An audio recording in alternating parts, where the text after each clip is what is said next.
Hii ni TBC Habari. Kwanza muktasari. Mamia ya wasafiri wakwama mkoani Tabora kwa siku 2 baada ya daraja kukatika.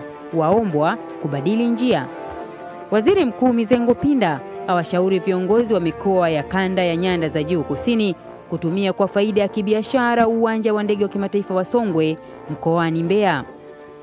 Rais wa zamani wa Afrika Kusini Nelson Mandela aruhusiwa kutoka hospitali. Na katika michezo, michuano ya kuwania kombe la shirikisho, Azam FC na Barak za tinga dimbani uwanja wa Taifa.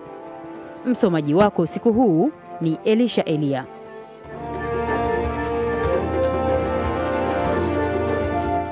Habari za usiku, mtazamaji wa TBC1 popote unapotutazama. Karibu katika taarifa ya habari itakayokuwa na habari za kitaifa, habari za mataifa mbalimbali, na hatimaye tutakuwa na habari za michezo na burudani.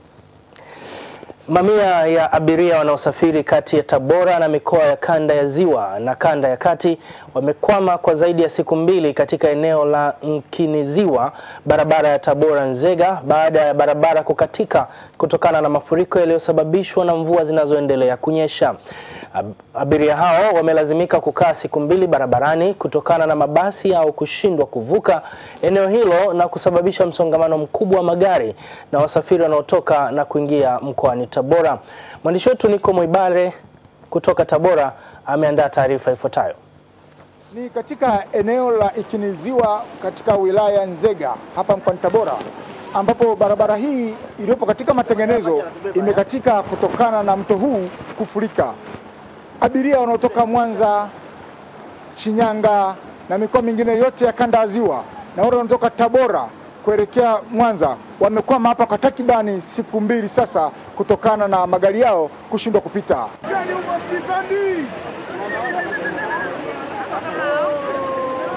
Nami pia nimelazimika kujitosa ndani ya maji ili kuwapata watu wa kuzungumza nao. Barabara ya Tabora ni barabara kuu kutoka Mwanza, lakini kama hali hivi inavyoonekana ni shida tupu kwa kweli. Kwa kweli hali ya barabara sio nzuri, lakini nafikiri mkandarasi ya kujiandaa vizuri, ya kutegemea kwamba huenda ya maji angeweza katokea. Angejua hili angekuwa ameshatengeneza diversion nzuri.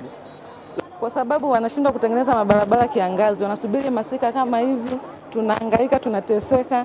Unaona, wengine tuna watoto hatujui pa kuwalaza, na huko ni polini, hakuna magesti wala nini. Sasa hivi tumepata shida sana, watu ni wengi sana. Hapo tuna njaa, vyakula hamna hapa maeneo haya. Mtu yoyote yule sasa mwenye magari atuletee magari tupate kutoka maeneo haya. Kufahana. Katika Asia hii kuna wengine wamepata ajira ya muda. Meneja wa kara barabara mkoa wa Tabora amesema hivi sasa hawana namna nyingine yoyote ya kutatua tatizo hili zaidi ya wenye magari kubadilisha njia. Hali inatisha, lakini tunajitahidi tupate nafasi. Kama magari yatakuwa yanatumia sehemu nyingine ya barabara yasitumie njia hii at least kwa siku 2, tunaweza tukafanya marekebisho, magari yakapita bila matatizo.